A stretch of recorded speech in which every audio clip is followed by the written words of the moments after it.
Good morning once again, everybody. Those who are here physically and those who are online.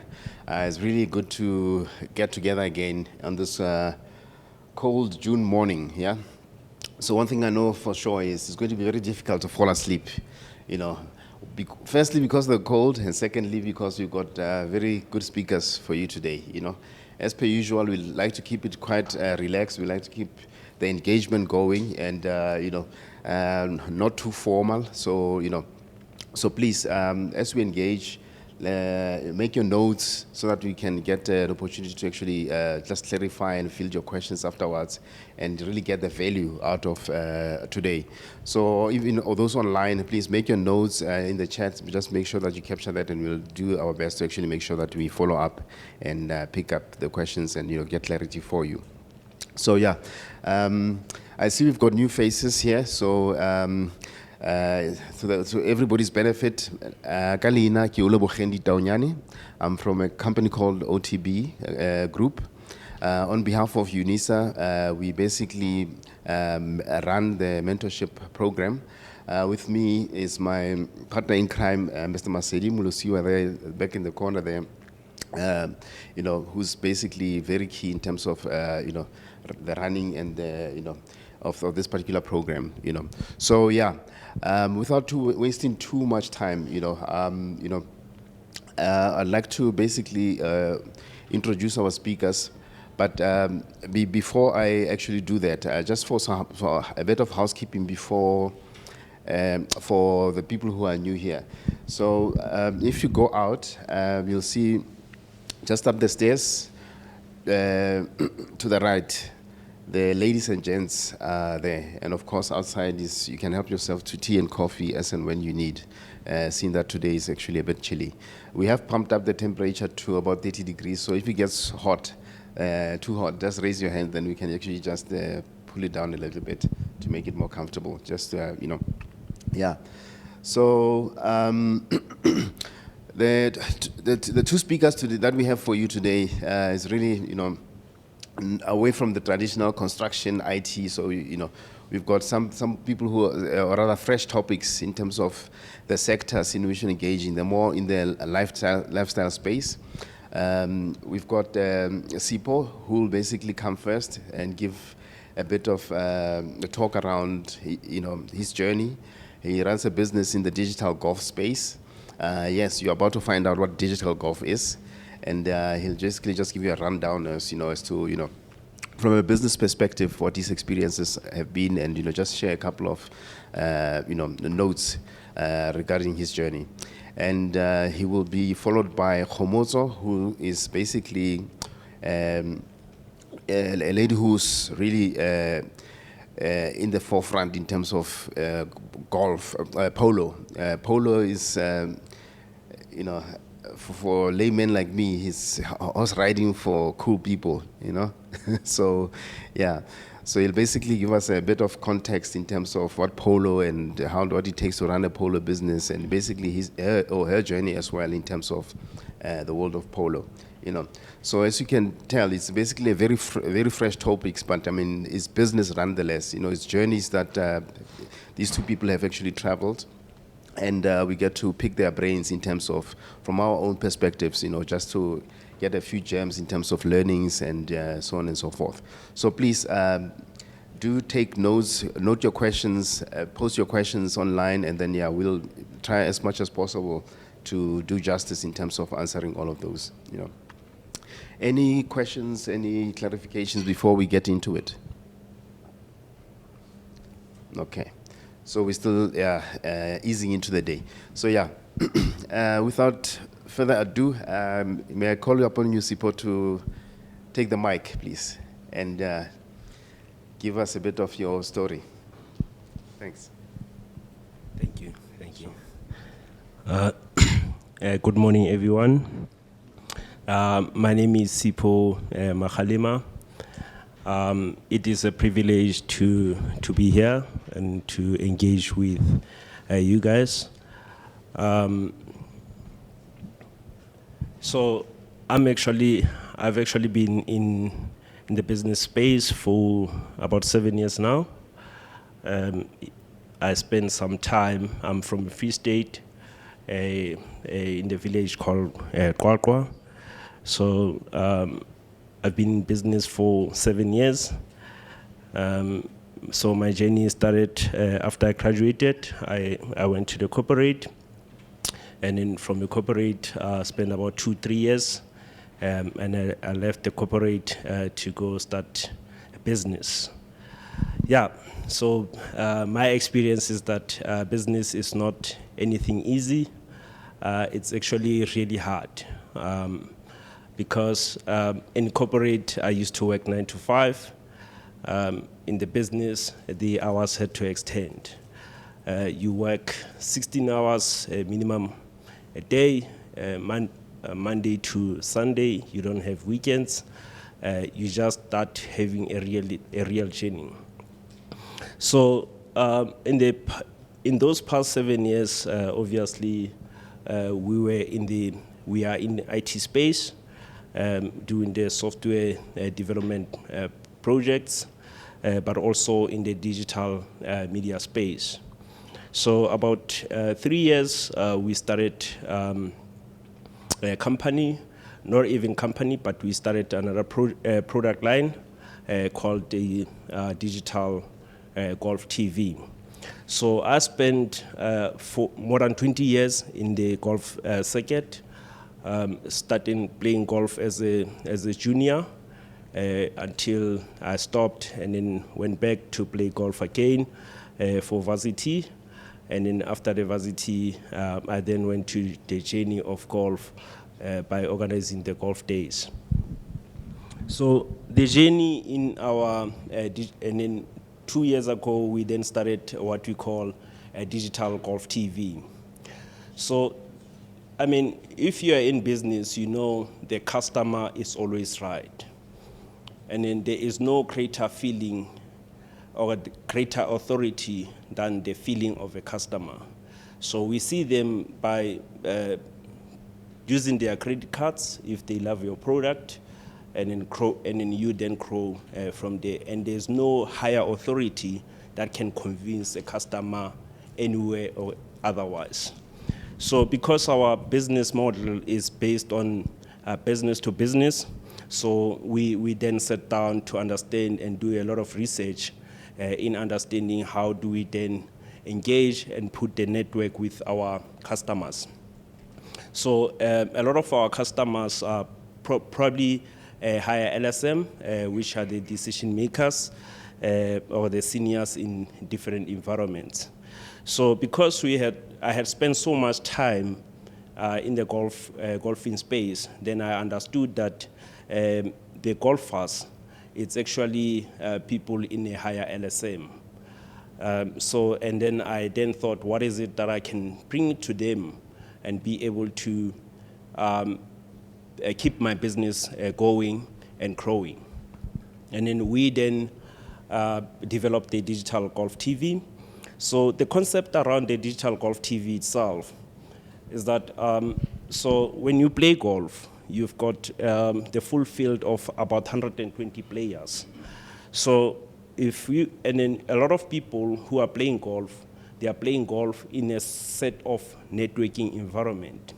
So it's practically impossible for one to network with 120 people all at the same time. So if I was targeting to engage with Sipho, then if Sipho then finishes playing and goes home, then I've missed the opportunity of networking with Sipho. Because obviously there were things that were developed from the legislation around the POPIA Act. Even if I go to the organizer, they won't be able to give me that information of Sipho. So, and then that's when we saw the opportunity. So because we are the entrepreneurs, we are always looking for the window of the opportunity. And then from there, we then, because we are in the media space, like I said, and we also in the IT space, then we then developed the digital golf TV to bridge that gap that we saw as an opportunity. So we then launched about a year ago. But before we launched, we worked on research. So to the entrepreneurs, it's very important if we are in business to understand our business. And then for us to understand our business and to understand our customers, we then have to put a lot of time in research. So, and then from there, we did research, we did trial and tested methods. We failed, we learned.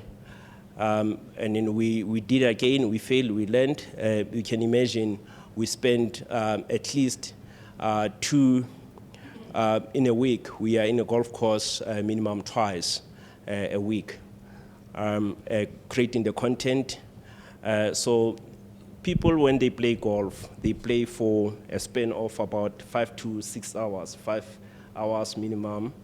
And then we take that content to compress it to 30 minutes so that the content can be washable. So we also research and try to understand the lifespan that the person is spending to watch the content. We live in the digital age where the consumption of content lifespan is being reduced. So we then reduce it at about 20 to 30 minutes so that it's watchable. So in that sense, we then give it to the players. So obviously, we have the categories for ourselves to create the content for at least 20 players in the field. And then from there, we do that. So we take that 20, that 4-hour, 5-hour content, we compress it to 20 minutes. We give it back to the players to approve it. So once they approve it, only then we publish the content. So in that journey itself, what we then learned was the sector itself is quite big because our focus is only on social golfers. So we don't get into the professional circuit. So the professional circuit, that's where you see the Sunshine Tour or the Super Sport. So we're just behind the Super Sport, where we also work with the on the professional circuit, where we work with the PGAs, but we do the Limpopo Championship Pro-Ams, and we also do the London Pro-Ams and the Soweto Cup Pro-Ams. So, and then on the Pro-Am, obviously, it's one professional and 3 different amateurs, and then they play. We take that content as normal, and we do that. So we have managed to grow so fast in terms of creating the content consumption, because what we then identified is that a lot of these guys during COVID, they were actually dying. But when you look at them at their funerals, what the family knows about them is different from what their agents knows about them in the field. So they are happy, they are lovely, they are frustrated in the golf course, they are all these things, but they are living their lifestyle.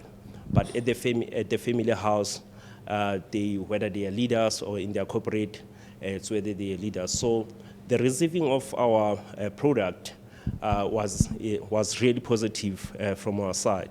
So we then grew with them and all of that. So obviously, when you are in business, you always, because you are an opportunistic, you are always looking for environment of how do we then do the opportunity. So I often get the question is like, how do you do and why do you do it the way you do it? I'll tell you, for example, we cover that content for free. Someone is asking us, how do you then make money? So our model is very simple and is very straightforward. So we understand that the social golfers, or everyone, then that the market has absorbed us in a positive format. So then we then create the environment for people to watch the content But then what we do is that we generate our money through advertising. So obviously for us, with the people who are in the production space, how do we take them out of market is because we offering for free. Trust me, no one will produce the content for free in the field. But for us is to close the environment so that we actually compete with ourselves. In that way, it gives us an opportunity to learn and then to grow and then to fail, and for our customers to assist us to better offer them a positive product. And then from there, us doing that for free, we sell the advertising space. Obviously, for advertisers or for any company that's looking to access this market, we are able to tell them that we've got this market because there's no much of a cost from the market itself. And then we can then create and help you create your brand awareness to these guys. And then from there, what then happens is that because we provide this content and it helps us to create much of a network with our customers so that we are then able to retain them, to offer them other products that we have on the other side. So basically, that's how our environment works. And then, I mean, for in the golfing side, it's a very big market because since through our inception of a product, we have seen more often of the other players who wants to play in the environment with different products coming on board to really partner with us. And then also to work with us because they understand that the LSM of the golfing industry, it's actually a high LSM. And then to give you an example, there's at least 10 golf days that are playing just only in Gauteng in a single day. So it will tell you it's a very big market. So because these people will play golf whether we like it or we don't, because for them it's their lifestyle, it's where they relax, it's something that they love. So we managed to understand that niche part of it and us being able to get an access into that market and be able to produce of more of the products that might not even be relevant to the golfing industry. So I thank you.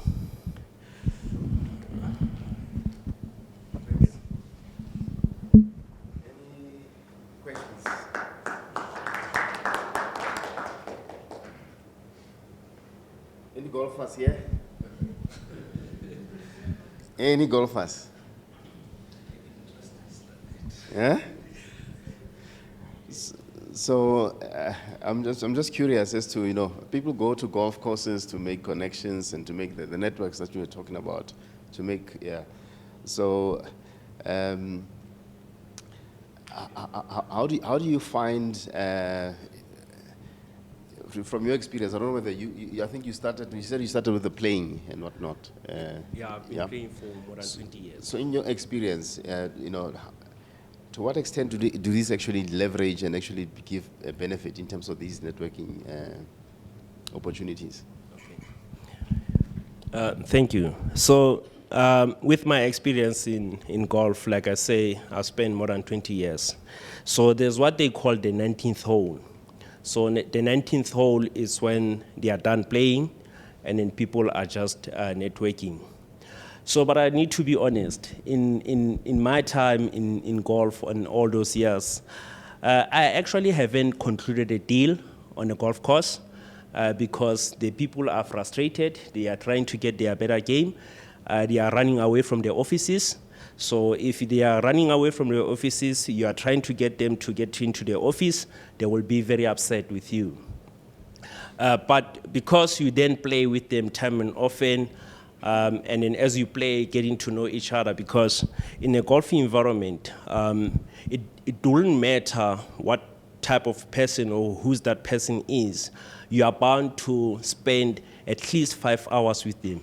So even if you play with the CEO of a different company that you are targeting, you are bound to spend 5 hours with that person, and then if they give you the meeting, for example, in my experience, I don't normally call for the meetings or do the call calling anymore. So I just go into the golf course, get someone and play with them, but it will always be on the target. But I know the first 1 hour, 2 hours, we'll be playing, we'll be struggling. And then after we eat, we target them to say, okay, the minute he hits a good ball and all those things, he's happy. That's when I can say, okay, this is what I do. And then oftentimes we leave it at that. And then on the 19th hole, that's when they ask you, okay, this is what I do. And then this is how I see we can work together going forward. So it does happen, but it doesn't happen inside the golf course or once the guys are playing, but it usually happens once on their 19th hole, they are relaxed, they are drinking their beers and all those things. But also is because people work with people that they know. So for that 5 hours, there are a lot of things that happens in that. So the golf itself, it's a very testing sport, very technical, very, very difficult. I mean, you can imagine I've played for 20 years. And then, so a lot of professionals that are playing in the circuit, we played together, grew up playing with them. So they are still not winning. We are still not winning, but we've been there. I mean, I've been a amateur for 20 years. I mean, even if you are in the academic space, you can't be non-academic for 20 years. So I've been that amateur for 20 years. I know the ones that have been amateur for more than that time. So because it's really frustrating to them, to all of us who are playing, so it's very not a good time to talk business around that.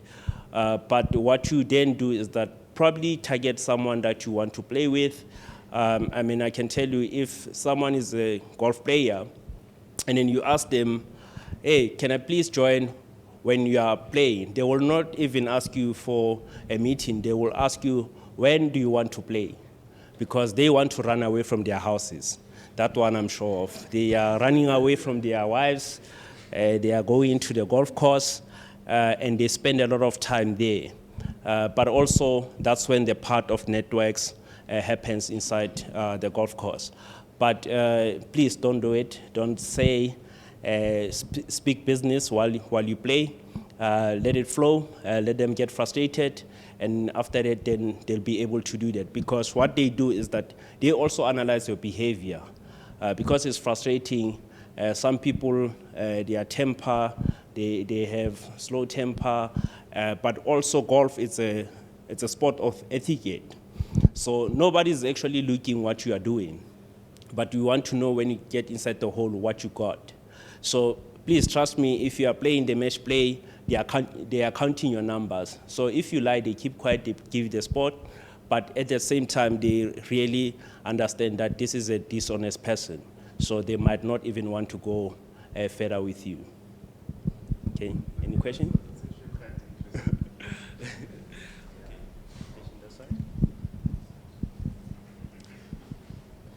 Question?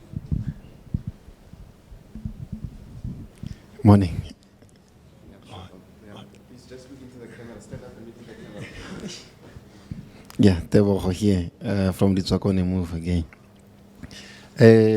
I hear you, Sipho. My question is, you came with a very unusual thing. It's still on white premises that the golf at its own. But the question is, as I am as Tebogo, normally how will I identify the investors, number one? Number two, where will I know the right places of golf is where they normally play, the grounds which are, I can say, because same as if you're going to fishing, it's like you're going to fishing. Where will I know that here's the catfishes? Should I have a membership for me to start joining the networking under golf? or maybe should I just go, or maybe is it the right places? Maybe you can identify and say, in Pretoria, or a Hatfield, or a Mooikloof, or this and this, or maybe in Soweto, or in Gauteng, or a Bedford View, for argument's sake, if maybe you can say, if maybe you are interested, this is the first places which normally, I would say as an amateur, that's where you start. Then, in investment, normally if I go there, meaning I should prepare myself, because some of us, you need to sit down and explain my business profile, or should I, when I play, because I think now that's a different game in terms of interacting between me and you. If I'm here, I can just pitch out my idea face to face like that. But in golf, maybe it's something different. I think maybe you moved from start and you went to the finish line in terms of how you normally do marketing, in terms of when you play, how do you approach a one-on-one when you are talking to an investor? How do you, maybe you can make a simple, give us an EG of saying, if you want to sell your product, where do you start? Where do you, if maybe you need to pitch an idea to an investor? I don't know if maybe I'm clear. Thanks. No, thank you for your question. For the first one, just to confirm with you, golf, it's predominantly white dominated. So we got into the industry, obviously from our side, from a development point of view, because maybe the market now at the time started thinking that they need the black faces in the golfing space. So, but for the past 10 years, the golf environment has been growing in what we called the black diamond market. So the behavior is that everyone, when they start making money, they go inside the golf course. So some of them sitting in their high position of powers or their leadership environment, their friends always call them to come to the golf course, and that's where they start and they start learning. In terms of how then does one start to get involved, we have developed the programs, like I said, through the partnerships. I'll give you a simple example. About 2 weeks ago, we were covering a content working with the ladies that are called the Prime Swing. So this is the group of ladies who then came together. I think there are about 15 of them. And they said, Sipho, we want to start. And I said, these are the ladies that you can start with. Let's engage with one person who is a coach and be able to give you the introduction to that part, just before you make your own investment in terms of the equipment that you need to use and all those things. And then that's how basically they started. Because there's also another stereotype to say golf is for rich people, or golf is for people who have money. That is not technically true. You play a run of golf for about 200 rand.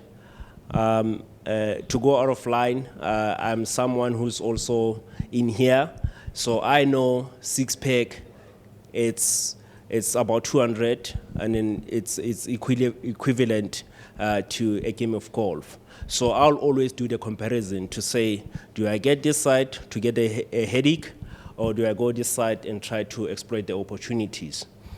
And then on the part of your question of how do you then do the proposals and all those things, I always say we look at golf because people go there to network, meaning people actually go there to look for business. So that's just in a nutshell. But it's always about speaking at the right time, at the right place. So you are already in the right place, so you just need the right time to be able to speak to someone else. So on the development of golf itself, there's, for example, applications that are available. For example, there's a what they call NHA, which is the people who have the handicaps. They are able to put there so that we can see who plays worse and who's improving to be worse as well. So there you can actually target a specific person that you want to play with. I'll give you a simple example. So because I'm in the business of golf, so I don't play with the similar faces all the time. So I just go online.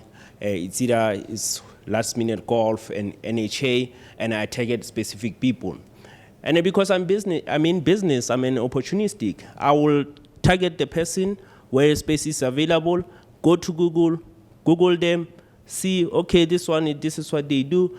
I don't want to engage with this one, but this one is what I want to do, to engage with. Then I'll simply go there and book a 4-ball and play with that person. Because I know I'm going to have 5 hours in their office. I'm going to request for a meeting. I'll probably not even get that meeting. But I know that once they are there, they are playing, then I just join their group and I start playing with them. And then along the way, I say my story or I sell my business.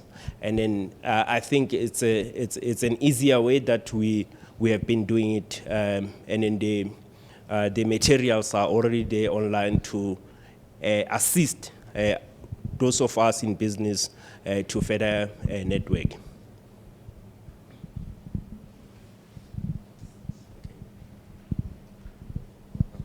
Thank you for the answer, Sipho. There's another question this side.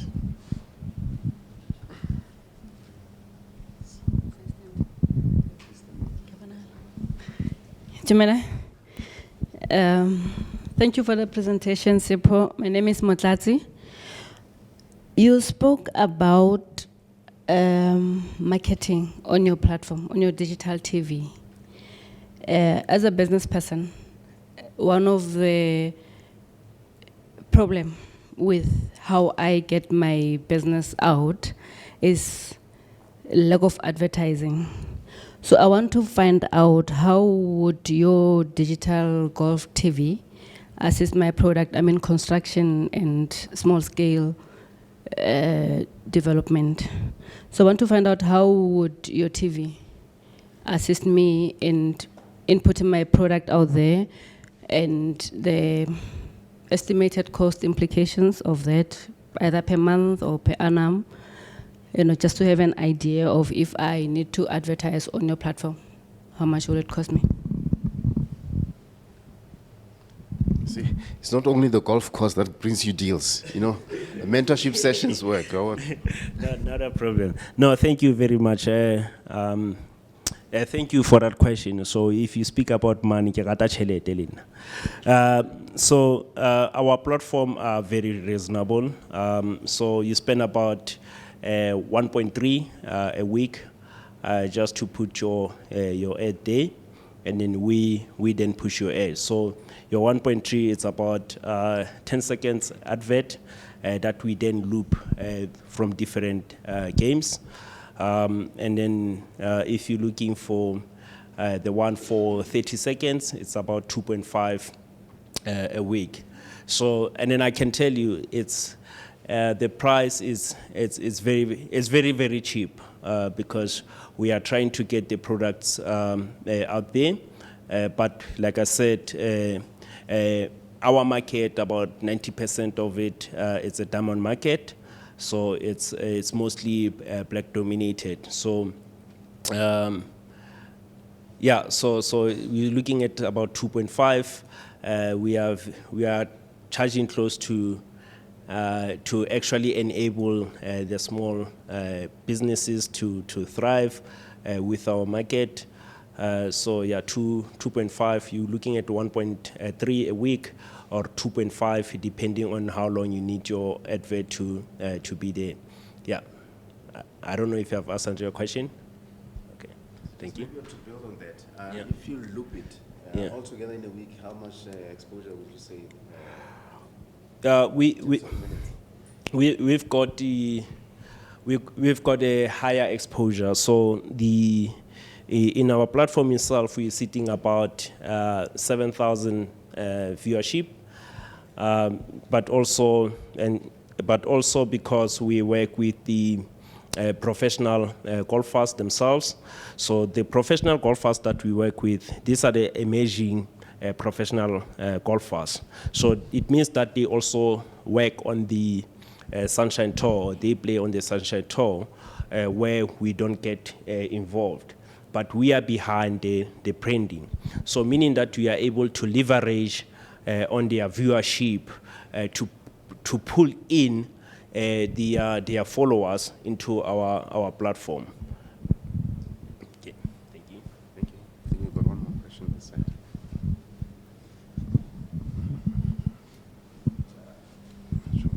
Morning, everyone. Maybe you've answered it. Yeah, you did, but I just wanted to elaborate a bit. I'll take a YouTube concept and try and bring it. If it doesn't align, please stop me while I'm still talking, right?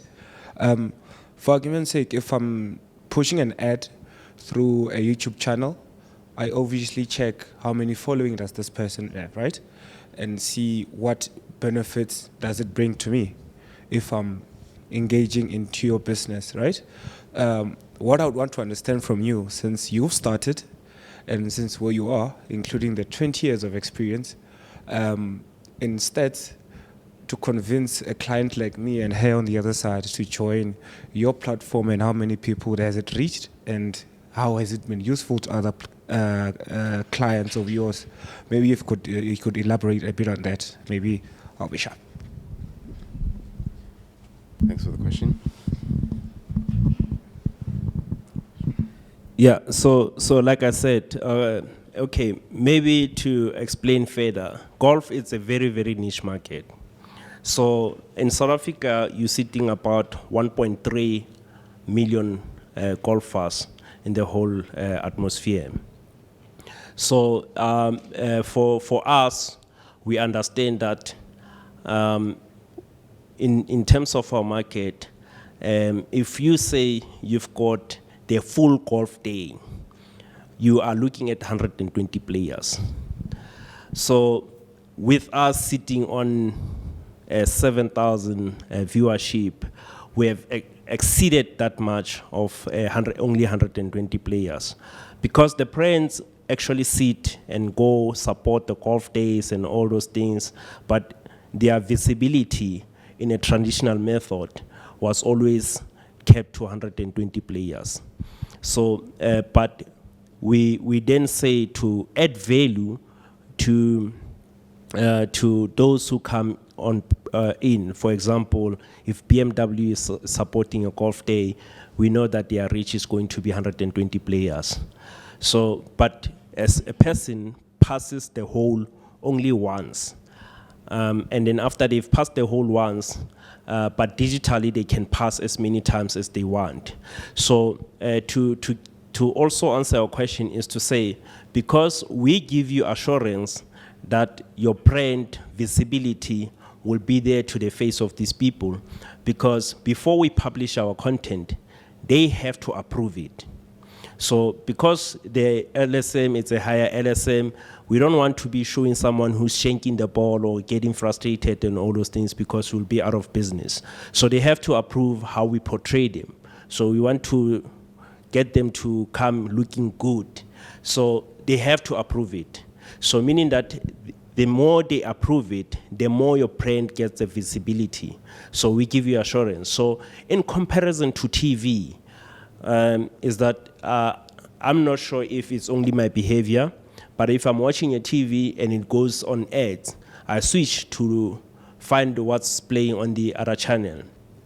But in this platform, because they have to approve so they will spend that 30 minutes trying to find out where they are and if they are good.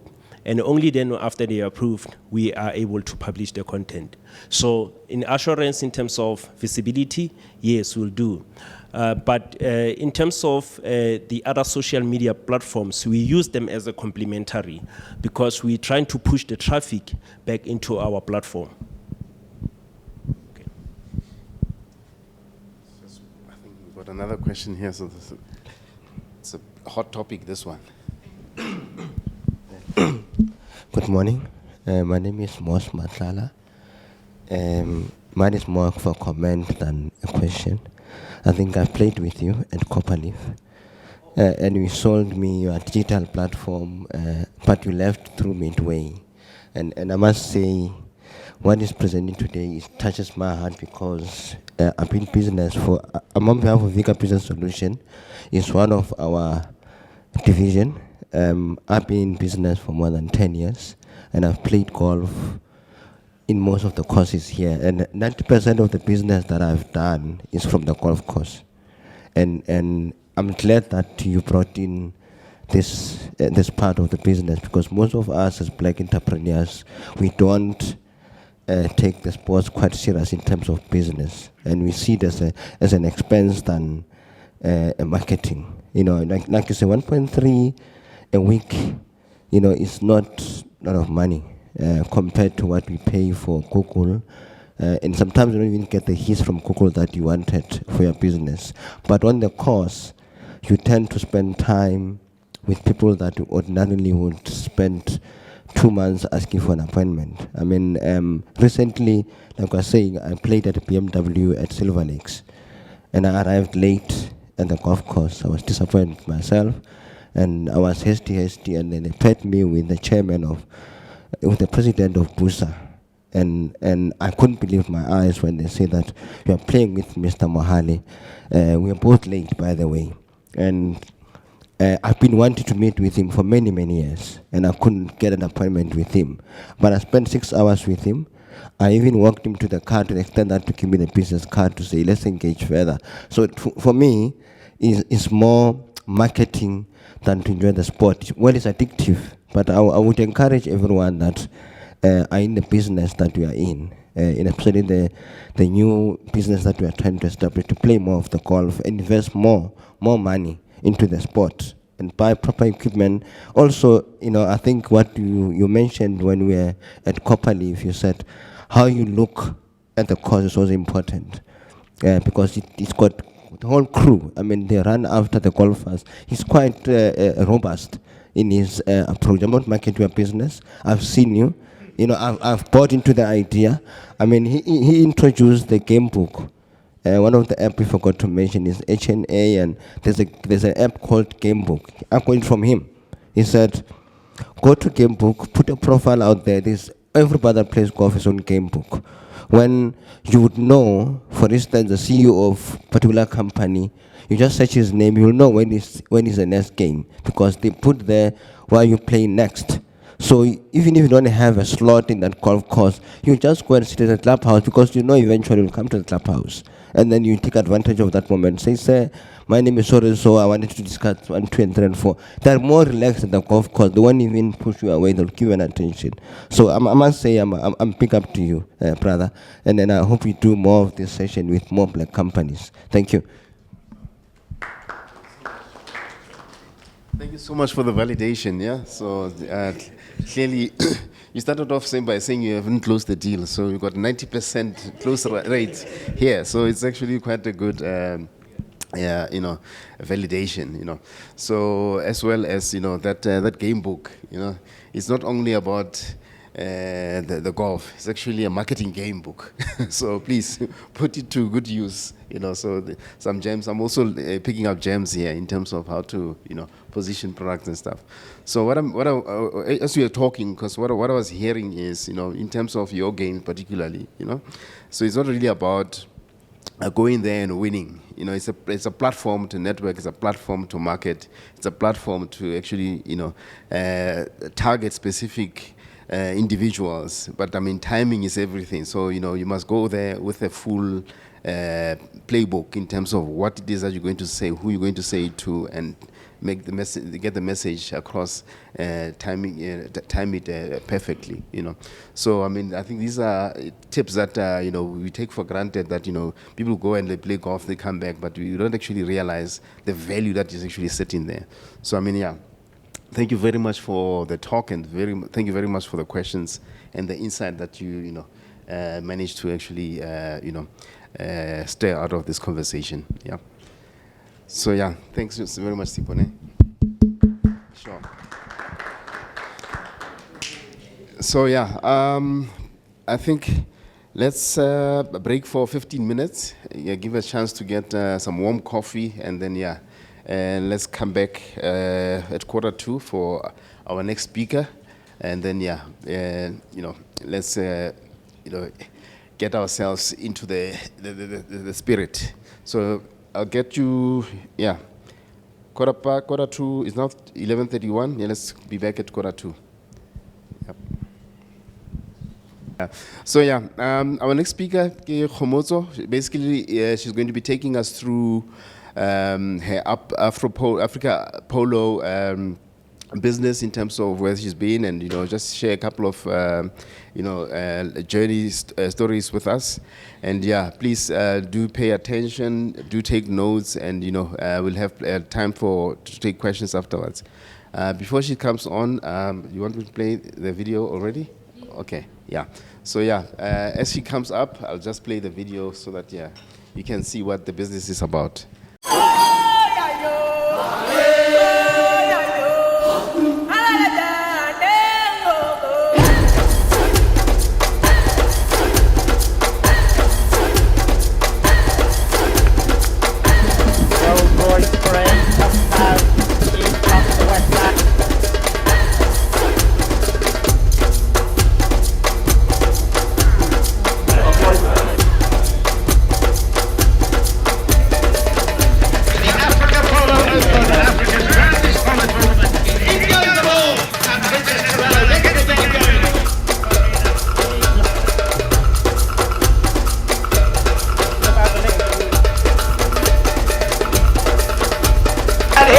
Let's give them a standing ovation. They are our visitors.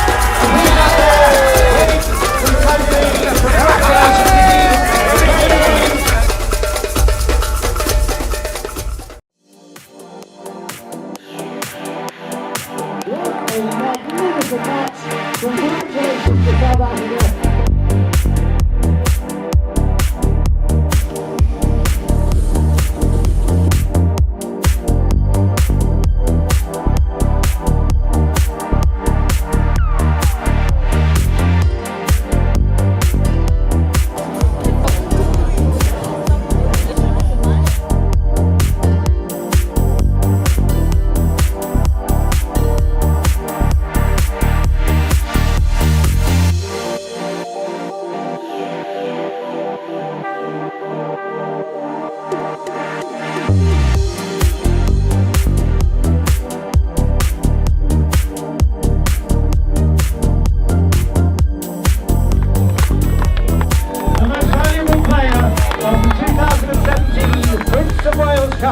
All the way along the ground, the goal is good!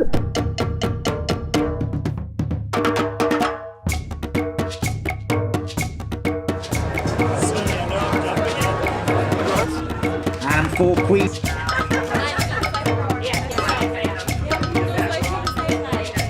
Queen Judy in the blue.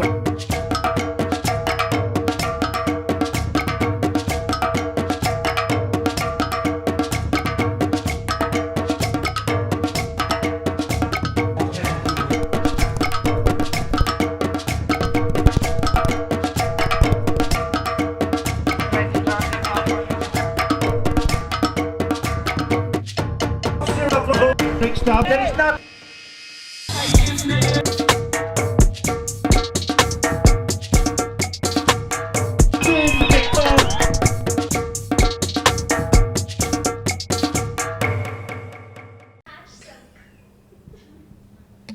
Okay, thank you. As they mentioned, my name is Kgomotso, and I thought I'll play a little bit of that video because the business that I own is called Africa Polo Open.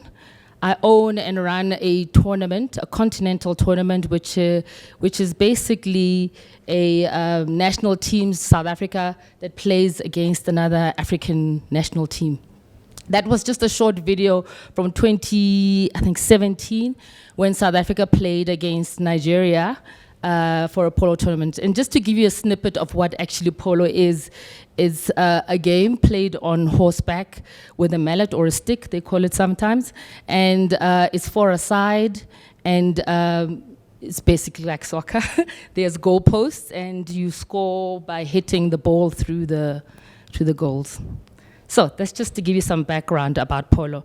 So people always ask me, how did you get into polo? What's this? You know, all of that is a niche sport, as you've probably discovered as well.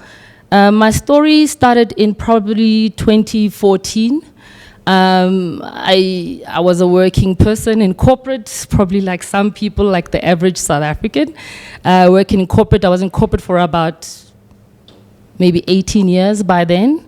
I was 30 something, and I was working for South African breweries at the time, and South African breweries was sponsoring a tournament, or rather was giving beer in a tournament called the BMW Polo Tournament. Probably some of you know it or not. It used to be held at Inanda, and part of my job was to organize, you know, and got exposure through there. And I realized that, flip, you know, when I get there, there is a market there that needs to be captured. There were a lot of white people. There were few black people. And I thought that polo is actually a platform where you can entertain somebody like golf possibly for the whole day. You're there the whole day from 11 a.m. probably up until 6 p.m. And unlike soccer, where it starts from 3 o'clock to like, I don't know, 5, people buy suits and corporates buy suits there and they entertain. I also felt that polo gave a certain platform where corporates, particularly black corporates, can actually entertain, build network, build relationships for a whole period of time. So it really started there. I started doing this thing part-time while I'm working, maybe like other people, just to test the waters. I bought a little, I wouldn't say a suite, but a little picnic site.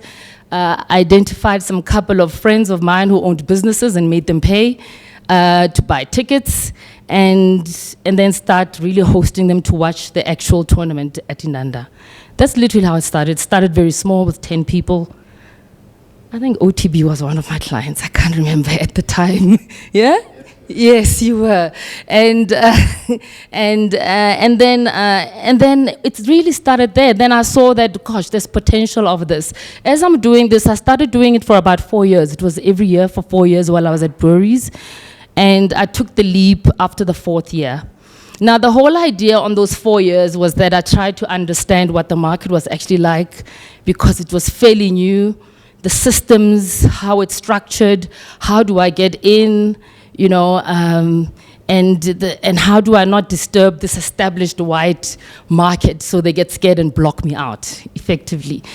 So the whole idea was I'm going to market and target the market that they don't actually even look at. Almost like a Capitec kind of vibe.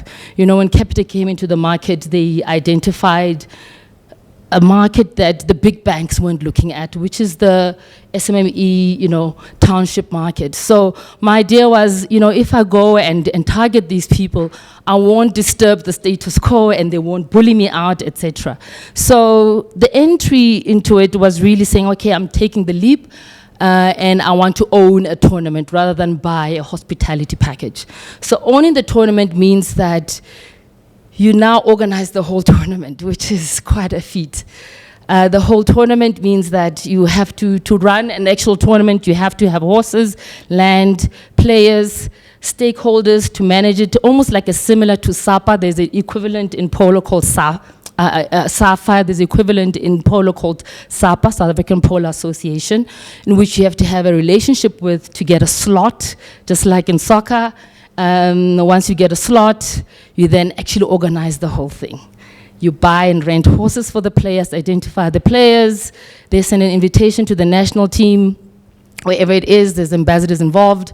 And once you have there's a cost involved, obviously, in organizing all of that. So to give you a sense, there's probably about 64 horses that you have to run the tournament, a venue to house all of that, there's safety issues, etc. That's just the tournament part. And then there's the hospitality part, which then I run, which means I make money through selling corporate tables. Corporate tables are targeted quite top end so that it's a bit expensive. So I look at corporates, people who own businesses. They invite clients of theirs and they sit at the table, and it's a formal setup where you have lunch before you watch the match, etc. So I make money through 3 forms. One is to sell corporate tables. The second way I make money through is through sponsorships. So companies will then sponsor and advertise, etc., at the actual venue. The third part, which I haven't done as yet, is actually sell rights. So I also sell what they call pouring rights. Pouring rights is you go to a breweries or you go to an alcohol company and say, for you to sell your alcohol and be exclusive, there's a certain amount of money that you pay towards me. So I make money through corporate tables, through advertising and rights. So the first rights is pouring, the second rights would be broadcast rights, which is the next level where soccer is probably at, in Formula One and etc. So it didn't always end like this. It started quite very, very rocky, in fact. So when I made the leap, I thought the easy route was just to get a sponsor who would pay for everything and everything would be fine.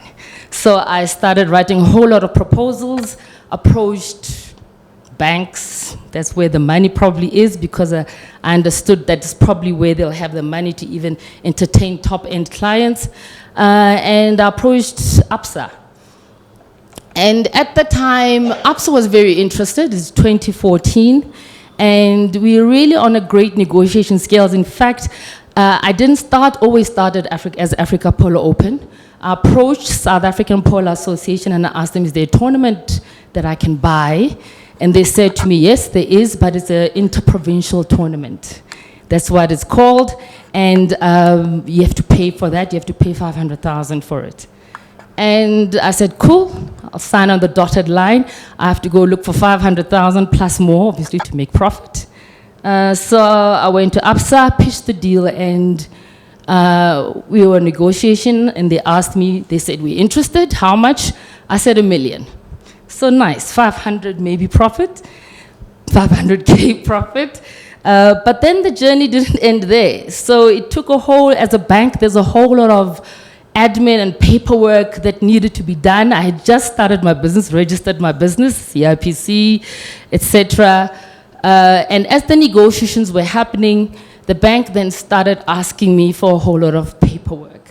Now, the first paperwork they asked me was, are you VAT registered? Actually, what's your VAT number? That's what they asked me. And I didn't have a VAT number. My turnover over the other years, remember I registered this company while I was doing this thing on the side. The turnover most that I had was probably about 40,000. So I didn't register because at the time you needed to have a turnover about $1 million for you to be VAT registered in 2014. So I said, no, just hang on. I'm going to get back to you, effectively. Now remember, this deal was R1 million that they're going to put on the table. And so as the journey moved on, we're negotiating. We're trying to also actually keep them at bay so that I organize my VAT. I don't want to present as if I'm not, And then all of a sudden, they said, we've taken too long, you don't have a VAT number, so we have to pull the deal. So the deal was pulled after I had signed a commitment of 500,000. When was it? I think it was February, and the actual tournament was happening in August. So they pulled the deal in February. So At the time, it was like back to the drawing board. So I had 2 chances to go back and say no. I want to cancel the sponsorship deal, the deal that I had with the SAPA, or carry on. I had quit my job, so there's no other way, carry on. So it's almost like at a point where I had to regroup the model that I wanted to approach. So like I said, at the time, I thought I'll approach a sponsor and that's it. Now, it's the regrouping that I had to do to say, okay, I can do this from scratch, on my own, you know, literally from beginning, which was the beginning of a bloodbath, I must tell you, financially. So I had to look for 500,000. I took all my savings, wiped it out, borrowed from my partner, wiped it out, approached a couple of friends, family at that time. I was like, hey, you know, and it's probably familiar with similar stories with you. So very difficult to find somebody who will actually come in and say, okay, I'll take a bet on you. But effectively, it was then I said, look, I'm coming to the drawing board and saying, the model has changed. One, I'm going to now not just rely solely on sponsorship.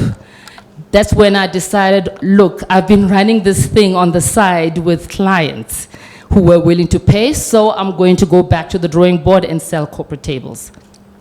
So the first year was like, okay, I'm selling corporate tables. I'm starting to approach clients. And I had worked out, if I sell 20 tables, I'll make $1 million. Because I was selling them at 50,000 at the time, a table. And sounds great by mouth, but once you start approaching, none of that. So that year, I actually had only sold 1 table. So made a huge loss, effectively, and hugely in debt. But I think what is important is that I made a call that year I knew I was going to make a loss. But what are the learnings? What are the things that I need to pick up besides money that is to build a brand and to create awareness? So what I did is I actually gave away tickets to individuals or people who own businesses that I knew once they tasted and seen this, next year they will probably buy. And I gave the tickets for free, the head of Nedbank, the head of, you know, all of that. And once they arrived, I then made sure that I caught it on camera and they talk about Africa Polo Open, recorded it. So that it gave me material in order for me next year to then market when I go and tell people this is the Africa Polo Open. They know what it's like and they're seeing faces that are familiar in the industry. So I use effectively the first year as a way of collecting my marketing tools, establishing my brand positioning, where and what kind of clients, etc., that I want to target, and building content around that. So yeah, that was the first year. And I think it was the beginning then of then truly running a business and not just relying on sponsorship. So getting involved in getting my hands dirty in selling and in getting my administrative stuff really organized, and setting up a certain understanding what's required just paper-wise. So the first thing was obviously the CRPs, the normal stuff, the VAT registration. And then at the time we knew that we wanted to be I started then crafting out the idea of being a continental cup and not an interprovincial. So we started then approaching lawyers to trademark the name Africa Polo Open.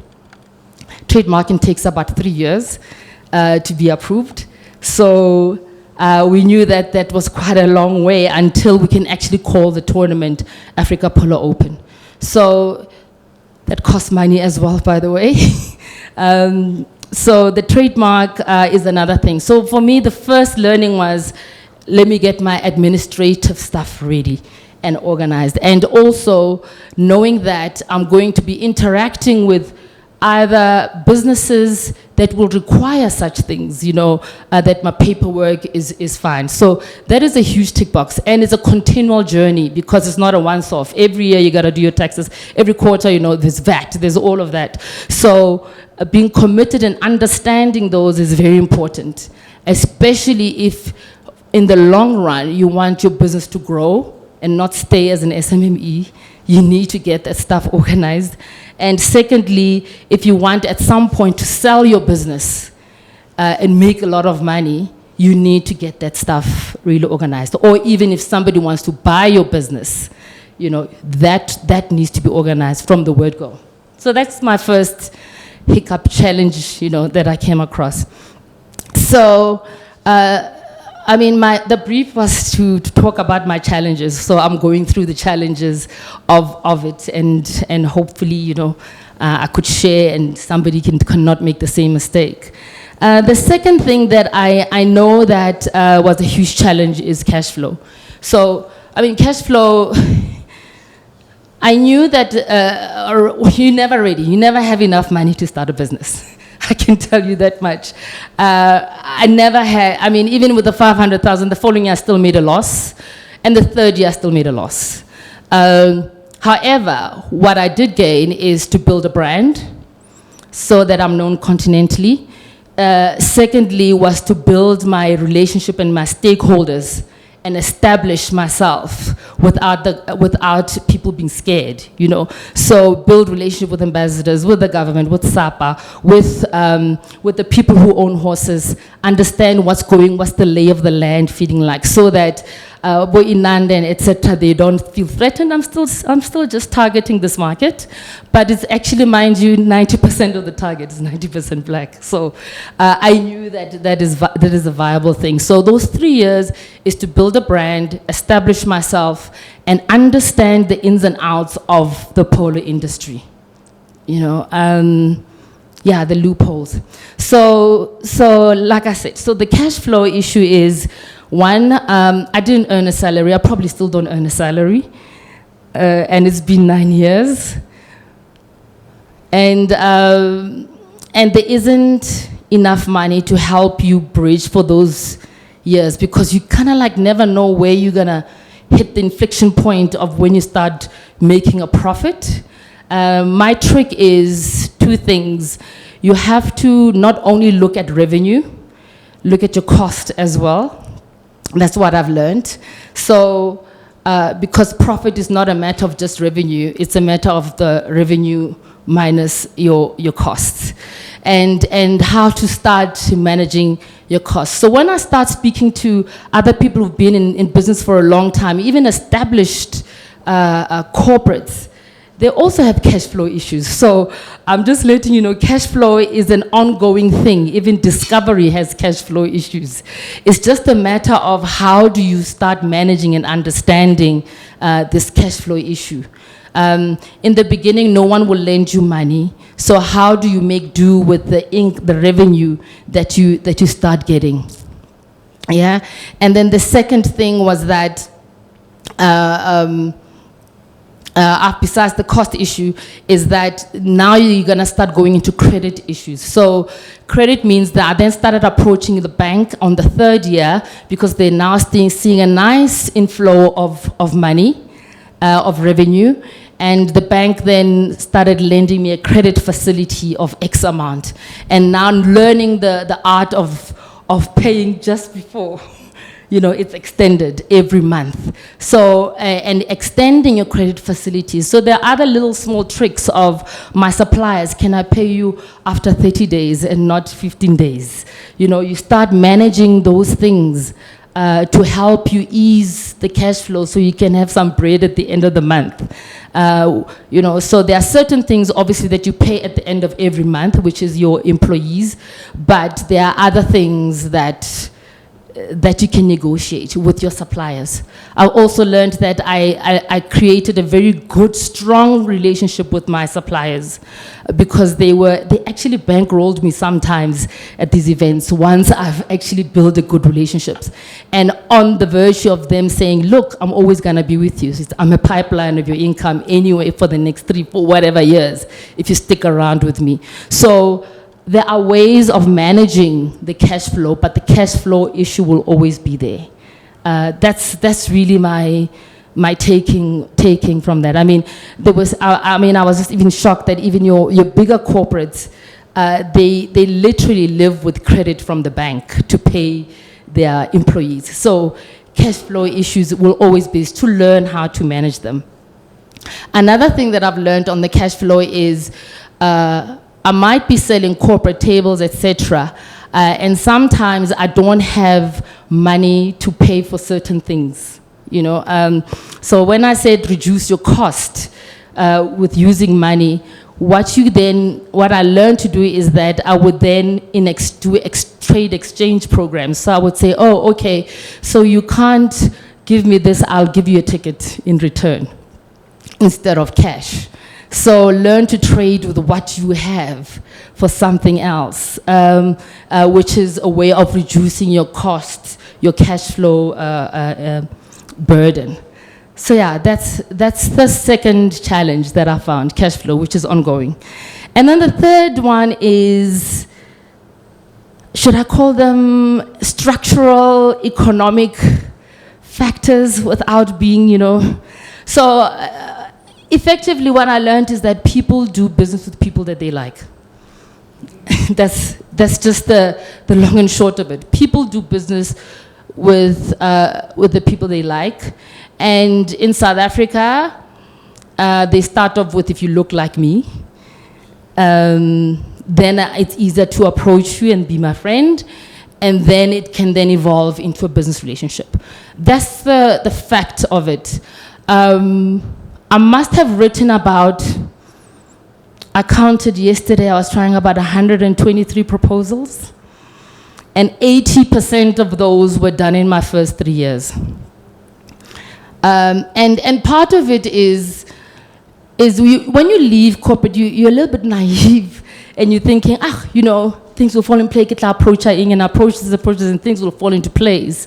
But you start learning and understanding the art of business in the world, that it's not as that, it's about relationships and building relationships. I spend a lot of time now on coffees, meeting people, golf courses, a whole lot of places where I can extend my network and reach and just build relationships without expecting anything in return. Because it's weird, because after 3 years, all of a sudden, you've got that person's number and you call them, they actually answer your call because you build a relationship. If there's one big taking out of everything else for me in business, it's really that. My first 3 years, I probably called all the people that it's cold calling, like I said, and zero. The only so far, the people who've actually, I won't say given me business, yes, given me business, are people that I had built a relationship with, and they looked like me. And that's just the facts of South Africa. And I think actually even across the continent and across the world. Don't treat the business as just very cold. It is actually a space where you have to build relationships. So try and do that by all means. And those relationships mustn't just be about where you think you're gonna build a client base. Build it across, you know, because there are in your business stakeholders, you know, who can ease things for you when the time comes. Lawyers, you name them, accountants, etc. Build those relationships, because I can be rest assured 4 or 5 years down the line, you're going to need those when you're building your relationship and as it grows. You're gonna reach out to those people and be nice to them, you know, obviously. Be nice. And what I find is that if you're honest and factual and true to them, it will reciprocate. There are times when I tell them, dude, I can't pay you, I don't have the money. However, you know, I will have the money, I think, this time. And people are understanding. They're like you, they're human. So honesty is really great. Don't go around beating about the bush.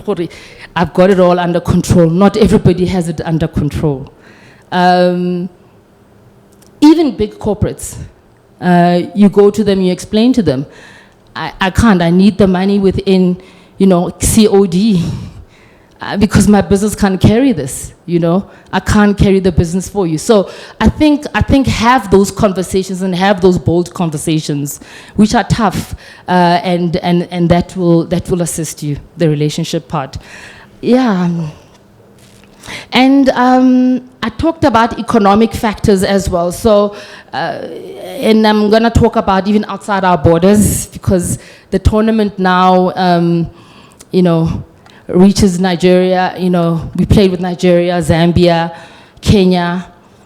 I can't remember that one. Yes. Nigeria, Zambia, Kenya. Yeah, those are the three for now. And the dynamics there, they're all different. You know, they're not like South Africa. The dynamics in Nigeria is very, very different to Kenya, to Zambia.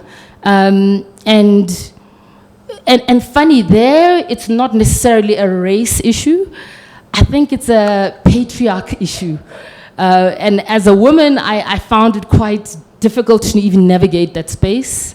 And so I call somebody else who's a male and who's black to help me navigate that space. Don't be afraid to do that. Look, the world is what it is. Racism is there, patriarchy is there. It's that. So you can moan and groan about it, or start understanding that that's the game and readjust yourself to say, okay, the target is this and the aim is this, and start, you know, finding a way to navigate it in a way that the world can speak to you. So I could easily just have gone on a tangent on, you know, these people, you know, and all of that. But that's just the card that I got dealt. But similarly, in other instances, they're very welcoming of females in other spaces. So like I said, it's understanding that that's the dynamic, the societal and cultural dynamics that exist in those countries. Some are Muslim countries, etc. So the women take a back seat, really. They don't even understand why you're in polo. In fact, you know, if you saw in polo in Nigeria, the women like sit there and the men sit there. You know, it's quite fascinating. So navigating that kind of world, always try and find a proxy or someone who can help you navigate that space. And you can take a back seat, but control from the back seat, if you understand what I'm saying. So similar in South Africa, there's racism. I'm going to blatantly say that, and I know earlier on I said people do businesses with people that look like them, and it's like that throughout the world. We are no different. It's just that here, the economic monetary power, it's sitting on somewhere else, and so. However, you should look at the advantage that the actual market is black. And it's evolving. From 2014, to give you a sense, from the proposals that I actually made in corporate, etc., I think 95% of them were white people. And right now, when I do those proposals to tell you the evolution and the change that has happened in the market, I think about 80% of them are black. So the world is evolving, and it's full of opportunities. South Africa is a developing market, and in any space that you're in, whether it's golf, whatever it is, it's evolving. And that's the beauty of it, for us to capture those markets, because it's not developed. Okay, that's the societal. And then the fourth challenge is employees. Knowing when to employ, when to outsource, when not to outsource. Is it contract, is it not contract? And then there are these labor laws that exist. I've been taken to the CCMA, you know, so I think the first thing that I think you should do is, one, if you decide to employ, I know it's employ someone you like. I know, and then yes, secondly, the one who can do the job. But it's important, because if you're gonna employ someone for the long term, you're gonna be with this person for a while. So this person must exude some level of, I like this person, and they're passionate about whatever the business or whatever it is, the world that you're in. I think that would be the first. And then the second would be about the work, because the work, they will catch on to it and you can teach them, etc. And they will grow with you. And it's cheaper that way, rather than get a completely, top-notch person who costs a lot of money, but you don't like, and they're not passionate about your business, So that's the first learning. And then the second thing about labor, etc., is learn to start small, start small, because then when you fail small, and the damage is not that huge, rather than starting very big, and then you fail, and then you fail very big. And when I say fail big as in money-wise and everything else. So always start small and then grow organically. It seems far, but and it requires a level of patience, a huge amount of patience. And I mean, 8 years down the line, I look back and it feels like a blur. But I got my head down, and only after the 4th year, by the way, the trademark came through of Africa Polo Open, and only then we're able to actually play another national team. Then it was still interprovincial for 3 years, by the way. And only then I could attract big sponsors like Liberty, etc. Only then, after 4 years, because I built the brand, etc. And only after 4 years, I kind of got some bit of money, So I always say, yes, you're in business to make money, but I think you have to have something deeper to keep you going, and a sense of better purpose. What are you solving for? Because I think businesses that last long and that are established, that are long, yes, there is the revenue in, but I'm sure they've made huge losses, etc. So, and they don't just bail out when they make a loss. It's because they are embedded from something that they're trying to solve, they're passionate about it, and that keeps you going, guys. I know it sounds taboo, but it keeps you going when you're not making money, to want to get up and still do the work that you do. So find that. I think to just go in and say, I want to make a quick buck. Yes, you'll maybe make a quick buck or not, but it will not sustain the business. So if you're in it for the long haul and the long term, I suggest that you do a little bit of deeper thinking about your business first. Building a brand, what do you stand for? What are you solving for? What does this thing, and even dream, what does this thing look like? I mean, I had a dream that it's going to be a continental, but it took me 4 years to actually get there and have the patience for it. Okay, and then my last challenge is COVID.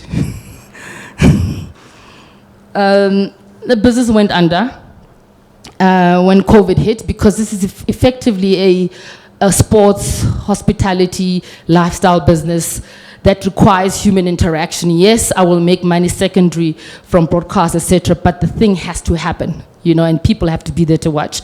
So there's been no Africa Polo Open for 2 years or so, and no money. So I think the biggest learning or the challenge is like, okay, when you're in that business, try and diversify your revenue. That's my learning, because all my eggs was in one basket, which is that. And luckily during those 2 years, I had some level of skill that I had, gained through corporate, and I consulted, etc., just to make ends meet. But I think it's important to not put all your eggs in one basket.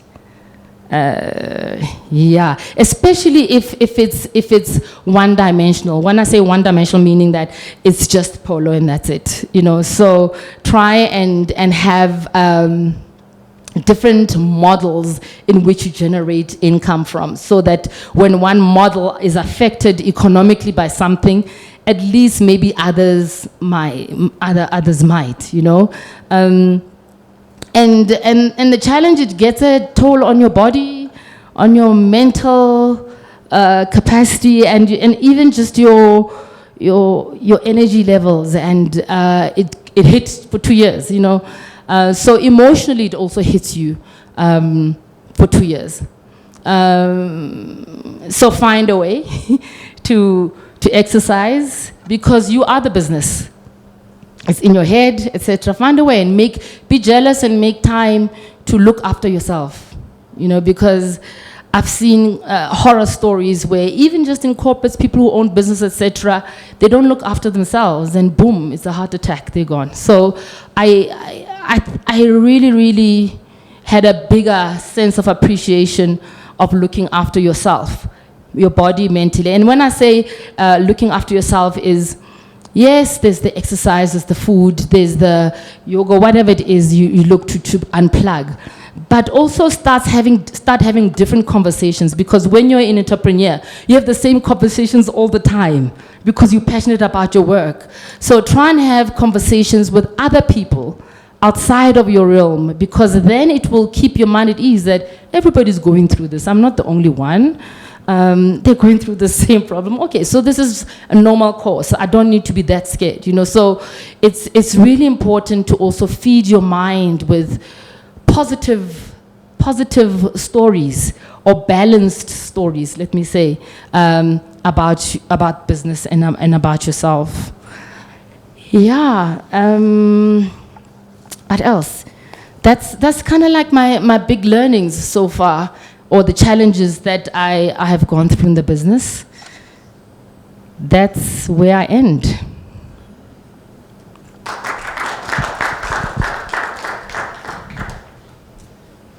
Oh, but it's coming back this year. Paul is coming back this year. Yeah. Yeah. No. Thank you, Kgomotso, for that engaging story, and sharing that detail with us in terms of the learnings that you've been able to amass up to this point. Really, really rich and really, really insightful stuff. So yeah. Questions? Anyone? Don't tell me you are all sleeping through that. Oh, okay. Thank you, Kgomotso, for the presentation. Oh, okay. No, thank you, Kgomotso, for your presentation. Very insightful. So, as you alluded, that business is actually very, very difficult. So, I just want to understand, how do you know when to quit? And how do you quit if you are addicted to your dream?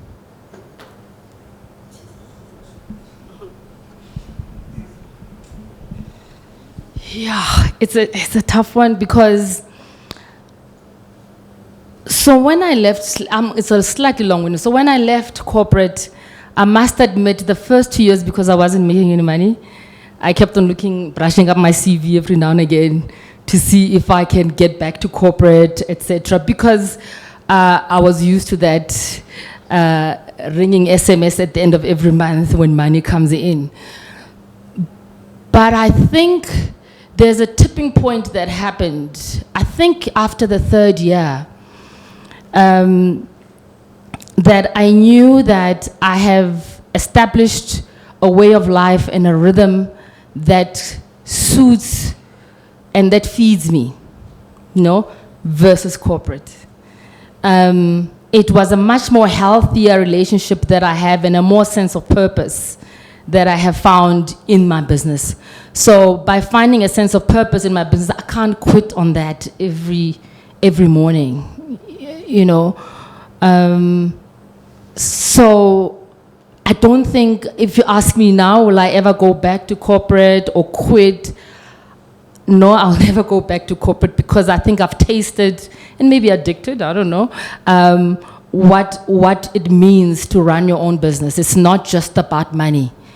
The journey has been so fulfilling that I have found a sense of purpose, that every morning there's something to look forward to. I mean, to give you a sense, I know that the issues that I've always dealt in my life has been about identity, and it has always been about Africans not telling their story and going into spaces that people think that it's not our space.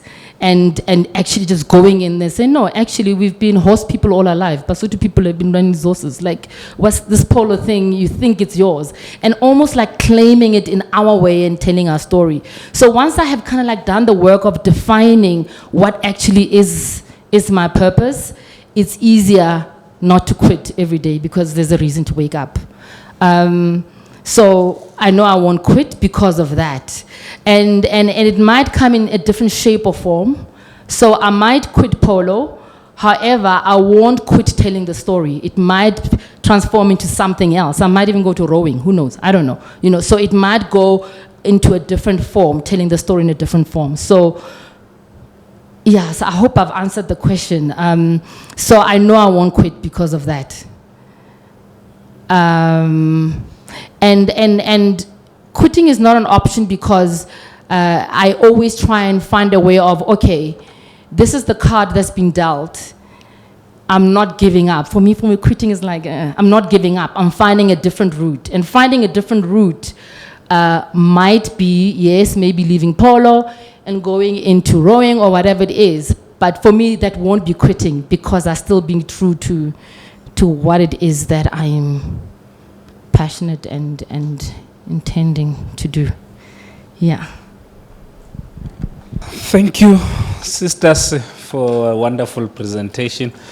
I think I developed some interest and I just want to know more about the polo sport. Yeah, in terms of the horses that are playing, are they owned by individuals, or if I have a team of let's say maybe the team A is playing team B, someone must own all those horses, or individual people are owning certain horses? And are there other opportunities for people to make money through horses, like, you know, horse racing and stuff where people are betting on horses? I just want to know on that.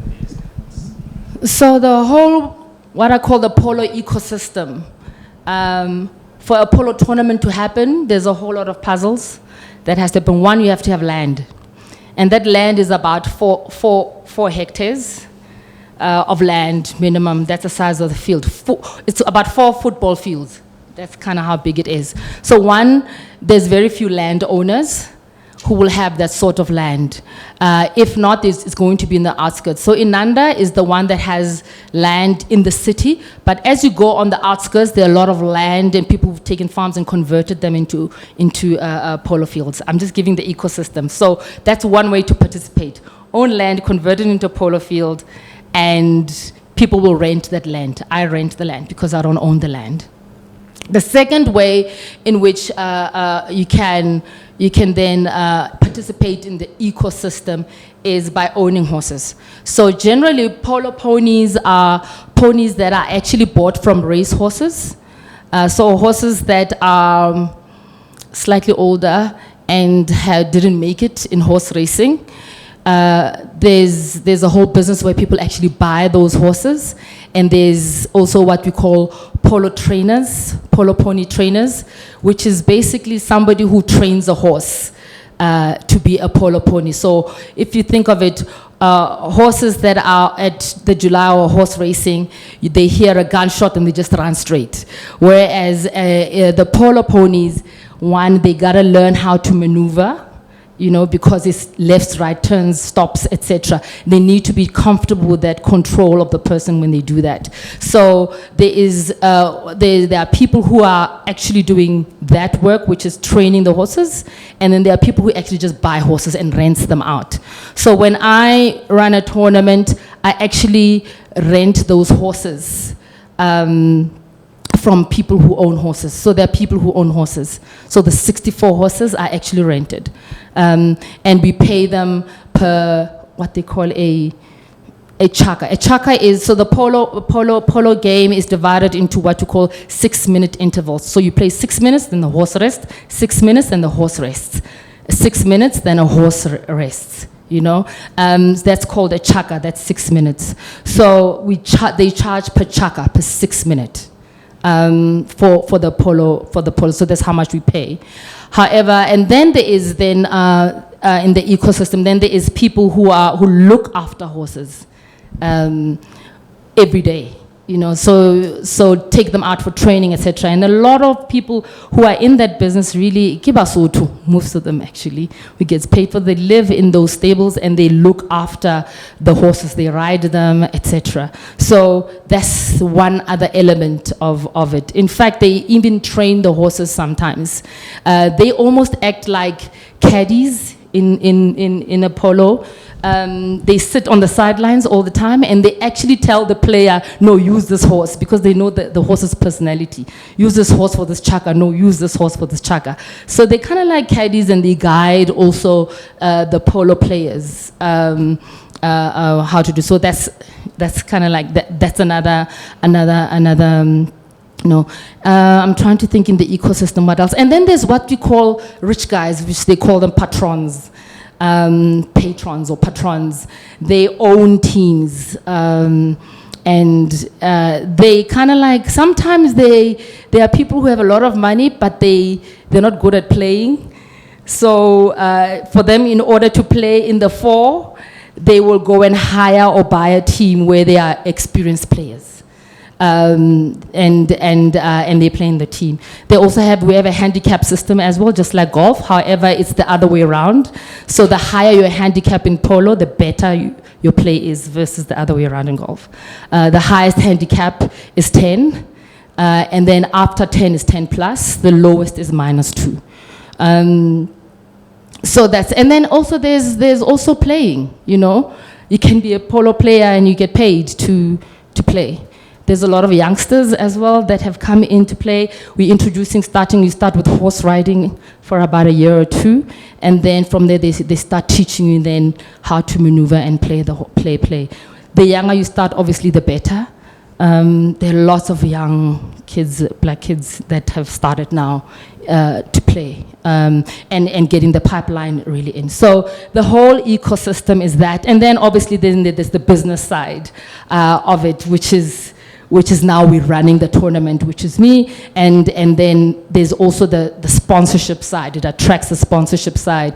Then there's the broadcasting side of it. So that's kind of like the ecosystem of very similar to probably any sport, but obviously on the quite cost intensive. I mean, it's not called the sports of kings for nothing. It's very, very costly to run a polo tournament. About 1.2 minimum to run a polo tournament. Million, not 1.2. I'll come back to you. So you answered patron. Okay.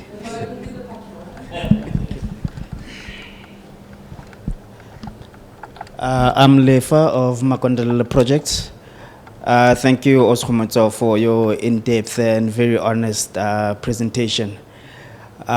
With everything that you said, something that was very consistent and kept coming up was purpose. I'd like to understand from your position, would you say that, how do you go about defining or getting that purpose? Is it something that comes organically, saying that I need to provide for my family or I need to make money? Or this is something that's missing that I'd like to see developing within my community or such? How do you go about doing that? Is it something organic, or is it something that you must manually come and do?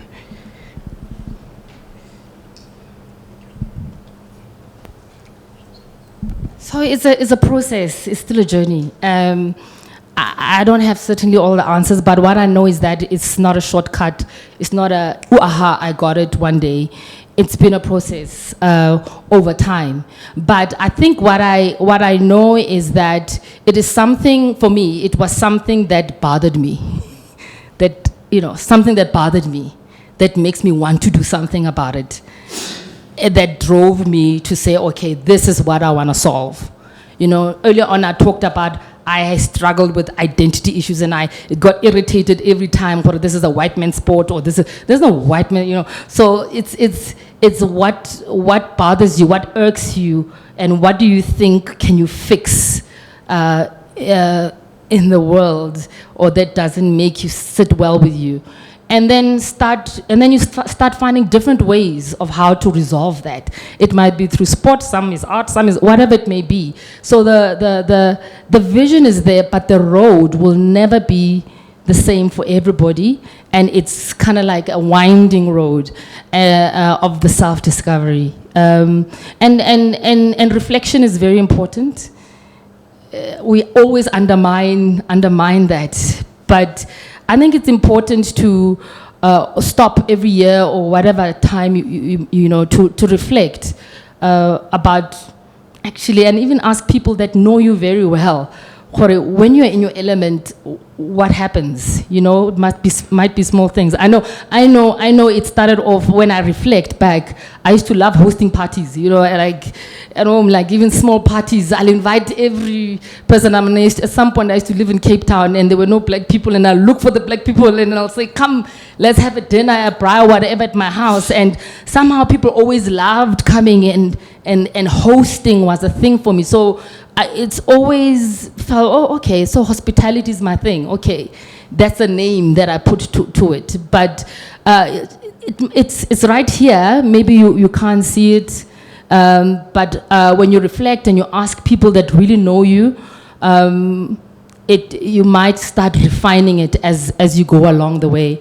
And most entrepreneurs or businesses that started off as entrepreneurs, 9 times out of 10 it's that. You know, I mean, even Aiden Gore, I mean, at some point even Aiden Gore, it started out of a garage and him thinking, you know what, he's obsessed with health, you know, and I know he kind of like hates the concept of insurance, but yet he's in insurance because he feels like there's preventative measures that you can do for you not to get sick. So it's something that's embedded in him. To this day, he still, you know, does the cycling, does whatever it is, because he's driven by that. And so it's embedded in the business. So it starts small. I know we see these people already, they achieved, but in fact, when you look at their stories in the beginning, at inception stage, it is driven by what makes them not sleep at night.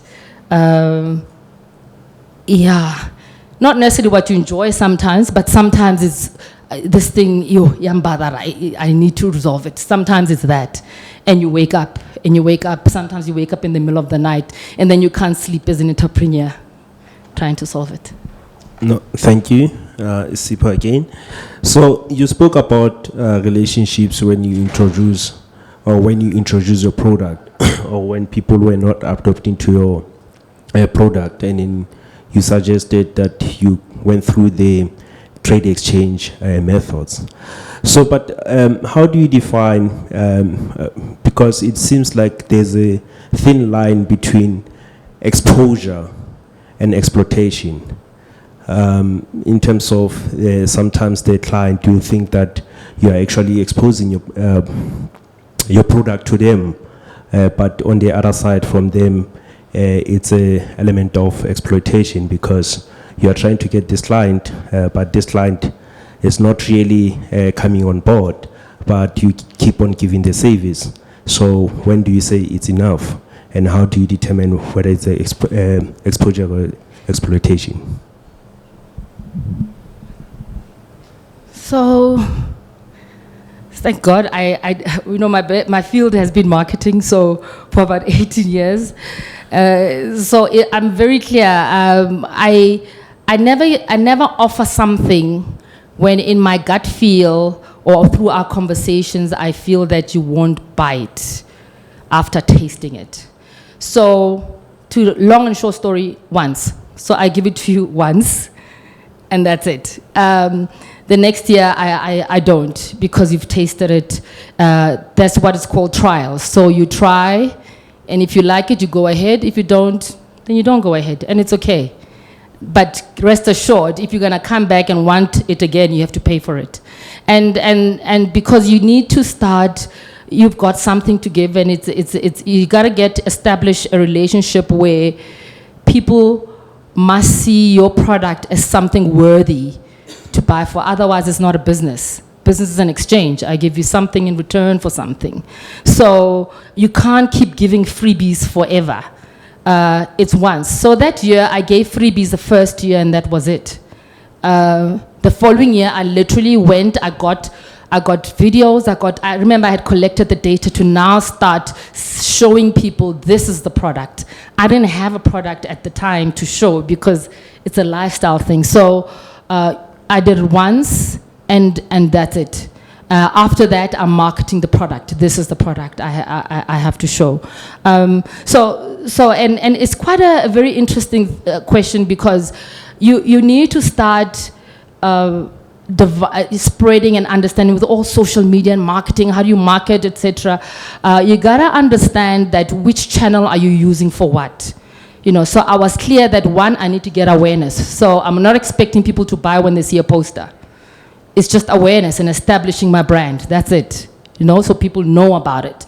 And I knew that when I do these email or whatever, yes, campaigns, and when I do these digital on the Instagram, etc., I knew I was not gonna get conversion. It's still awareness.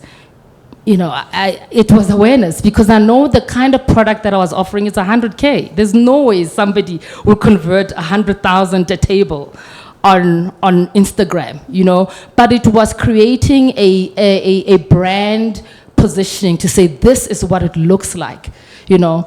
And then I knew that the conversion part was one-on-one and by word of mouth. A lot of my businesses, because it's so niche, it's a one-on-one kind of like conversion and by word of mouth once I've converted. So I spend, like I said, a lot of time meeting people over coffees, 20 rand or wherever, and having conversations with them to build that point where. So yeah, it's tough, but that's the journey of conversion for a niche, you know, and understanding and knowing who is the right person to speak to in an organization, you know, and understanding the dynamics of each sales cycle is very important. Some cycles are very different in other industries to mine. But I know definitely if I'm gonna go sell, let's say to a Nedbank or a Liberty or whatever, to buy, you know, sponsor or whatever it is, I will have to go in and understand who's the decision maker, who has the budgets, you know, and their financial cycle. When do they actually have budget, you know, and when do I speak to them? Because then I become smarter at selling and converting. So like I said, I'm doing less proposals now. Whereas in the beginning, I did like a whole 180, 120 proposals, but now I've zoned in because I know who my target market is. I've defined who it is. It doesn't matter, you know, I'm very clear at this polo, you don't find Instagrammers, you don't find, you know, that kind of, because I was very clear, I'm targeting corporates to go and entertain clients. So, and it's difficult to say no sometimes, because some of them will come and say, please, you know, I'll show you awareness, I'll Instagram boosting, yeah, all of that. But you have to have clarity on who your market is and who pays for your bills. And will the people who pay for your bills be happy if they see a Somizi there or whoever it is, you know? You gotta be very clear. It's tough to say no, but it's important in the long term because it cuts through the clutter, and the right people who can afford your product will actually convert. It's, yeah. He was not looking at my side.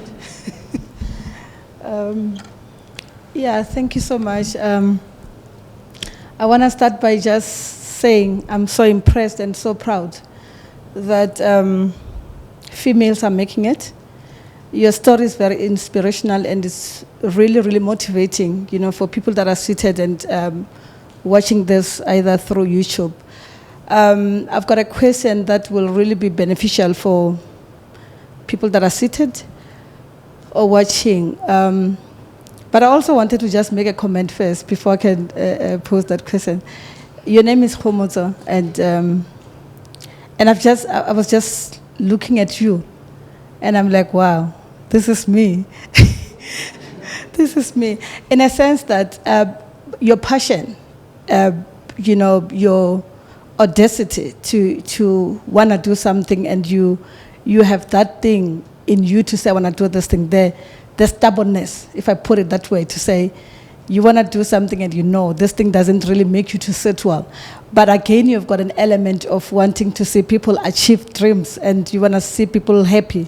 Hence, you will be inviting people to come and attend your dinners, because you are Kgomotso. Your responsibility is to make people smile at the end of the day, but also, have it for a long time. So my question is, as an entrepreneur, because you're talking about polo, I know nothing about polo. I'm not really interested in such spaces, but it's something that you are thriving in, and it's something that is really a good space, because the competition is minimal, since it's a white people thing, and so on, as you indicated. But you're having people seated here that have got their own dreams, for example, to do what they want to do. But in your presentation, there is something that I actually noted that was very remarkable, to say, as one of the challenges, the sourcing finance, to really make sure that your dream is established, which is what a lot of small businesses and black people, find as a challenge, for them to break even. You spoke about going to the bank to make a presentation wherein you were looking for sponsors and so on. For someone who's seated, who has a brilliant, dream and idea to establish a business, but then the stumbling block is really finance.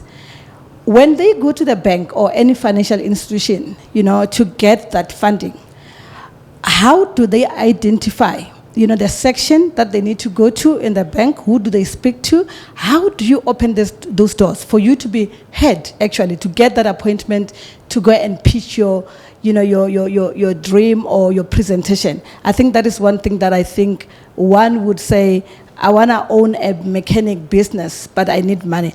Where do they get that ear for them to present their presentation? Thank you so much.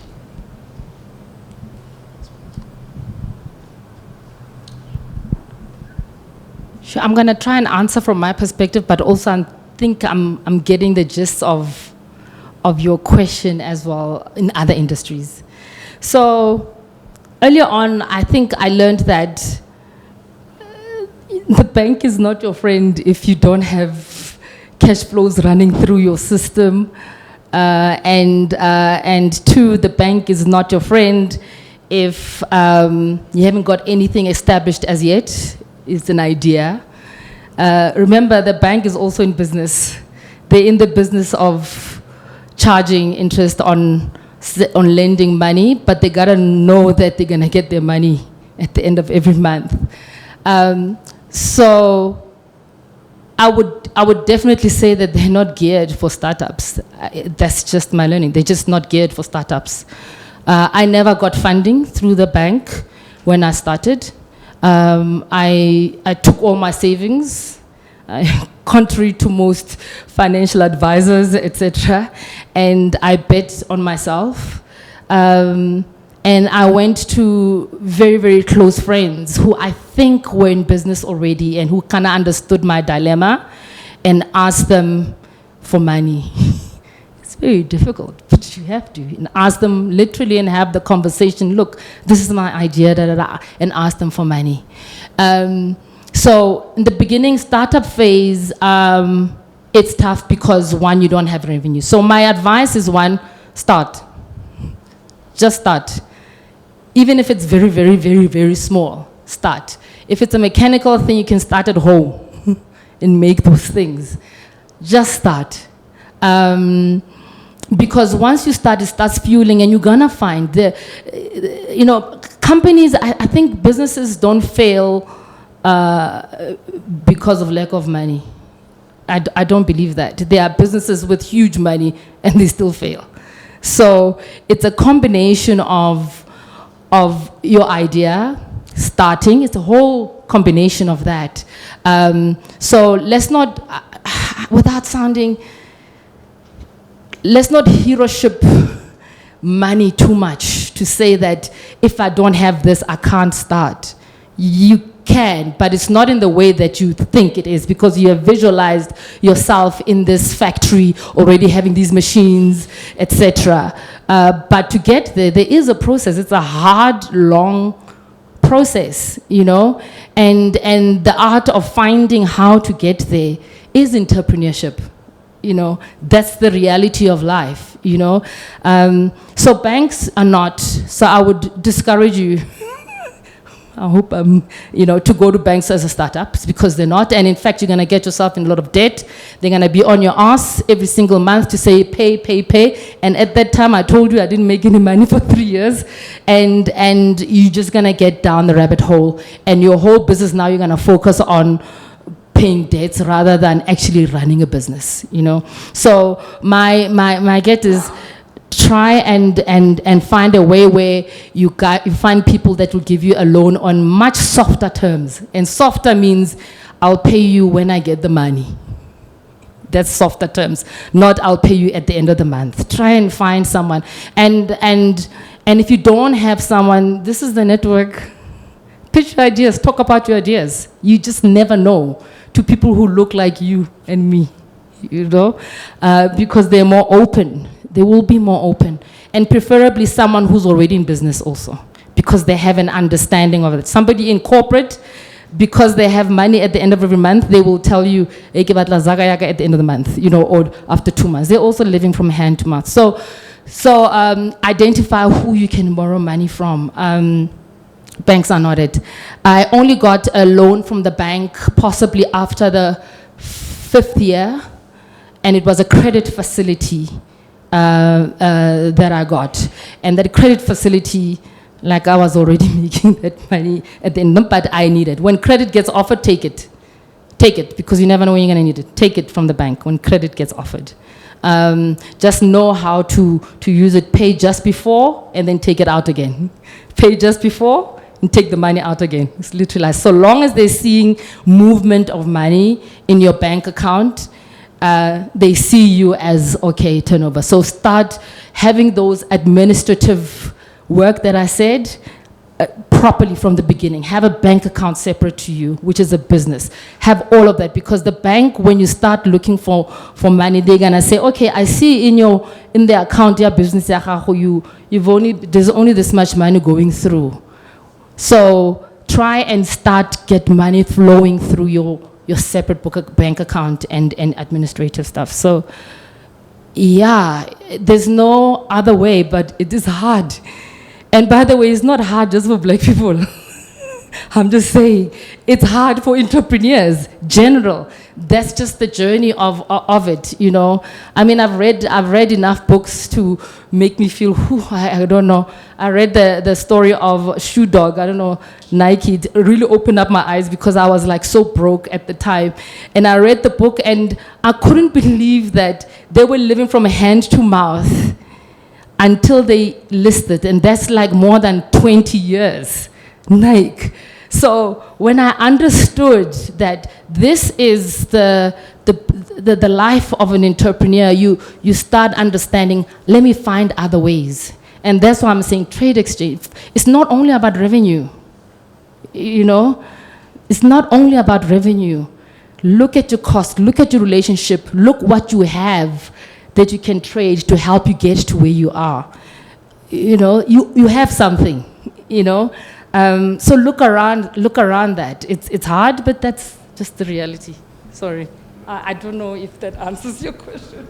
Yeah, no, there's a lot of passion there. Yeah, I'm just taking one last question, and yeah, then we can break for lunch. Yeah. Morning, everyone. My name is Ketiwe. I'm from Mogalakwena Velwes. Thanks for the nice presentation. My question is, you mentioned that your business went under during COVID. So I want to know, what strategies did you utilize to attract the brands again? And what is it that you're doing differently post-COVID?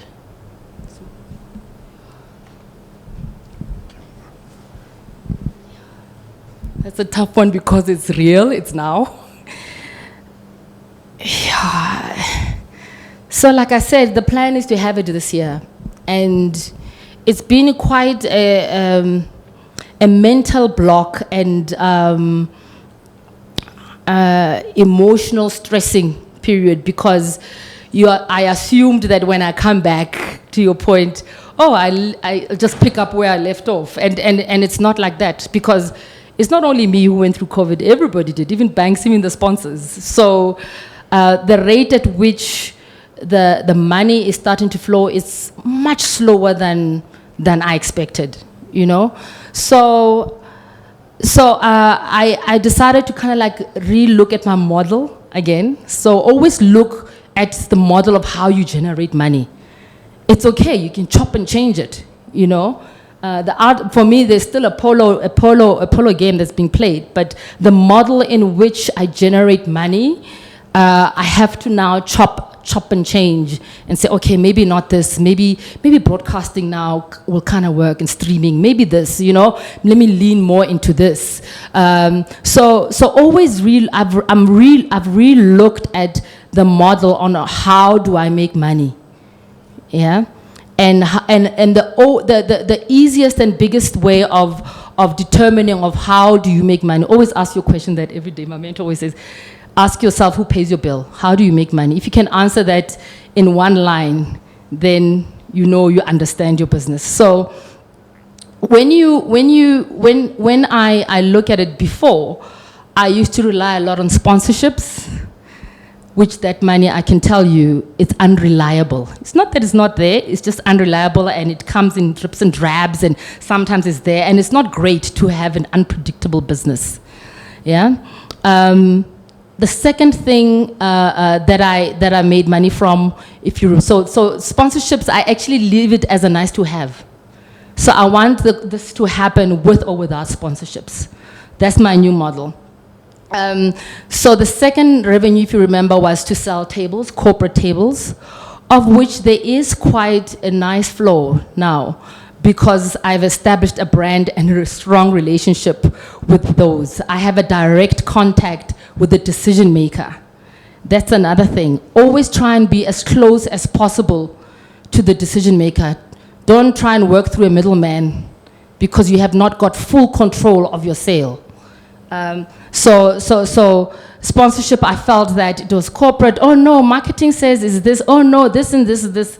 The decision maker is far, you know, and unreliable.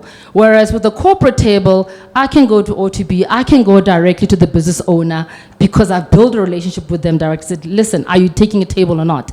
And they'll say, we're in, we're good. So they're slowly recovering. And then, so that's readjusting. So that's heavily weighted on selling corporate tables. And the third part that I'm really starting to explore now is streaming the actual match.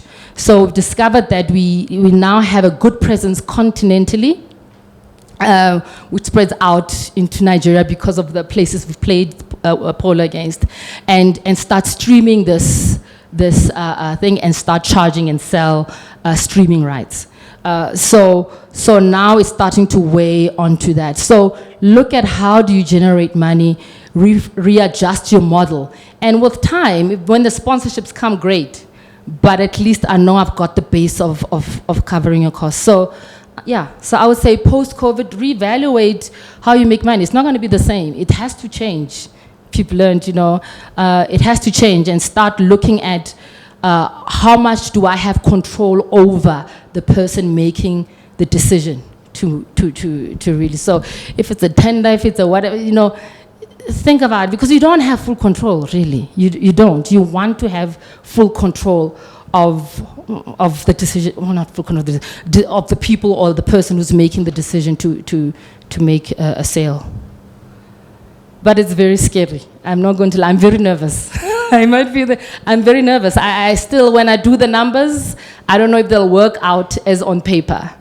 So the only way is to do it scared, you know. Do it scared. Let's hope the numbers work out even better. Yeah. No, thanks, Kgomotso, for that. I think, yeah, you know, passion always wins. You know, in terms of, you know, if you're following, you know, your objectives, if you're following your goals, the passion will always help you get there. So I mean, I think there's a lot of learnings. You said a mouthful. I don't want to go in and try to repeat what you said and ruin it. So I will not even try to sum up what you said. But yeah, we've come to the end of our session today. So yeah, I'd like to just extend gratitude to our speakers, Sipho and Kgomotso. Thank you for availing your time. Thank you for opening up and coming and actually being vulnerable, sharing your stories, and actually being able to willing to take the questions and being, as forthright and as frank as possible in terms of, the way you handle them.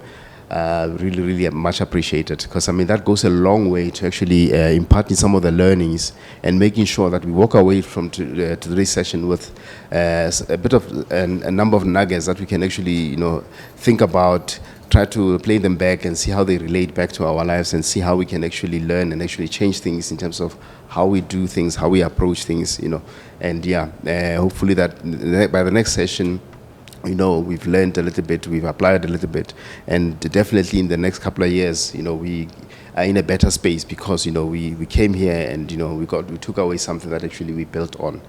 So thank you very much for that, and thank you very much for you guys for availing your time as well to come out on this cold June morning, and to really sit through the session and listen and actually invest a little bit of time in your own businesses. And the guys that are online, thank you as well for your time to actually take out the time to really sit in, because in the end it's really all about benefiting all of us in here. So it's not just something that UNISA is doing because they felt that it would be good. It's actually they want to actually make a difference, and the only way we get mileage out of this thing is to actually people to actually sit in front of the speakers or behind the speakers and actually listen and actually take away something that at some point later on we can look back and say, what, the intervention of UNISA really helped me take a step up and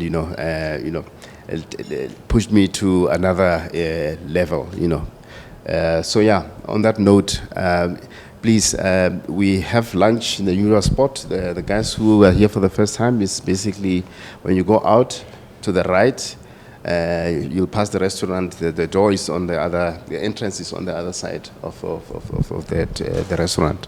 So yeah, please, afterwards, you're more than welcome to stay here to network and finish your emails and do what you need to do after having lunch. We've got the room for the rest of the day. So yeah, on that note, I would like to say thank you very much, and we hope to see more of you at the next session. Thank you very much.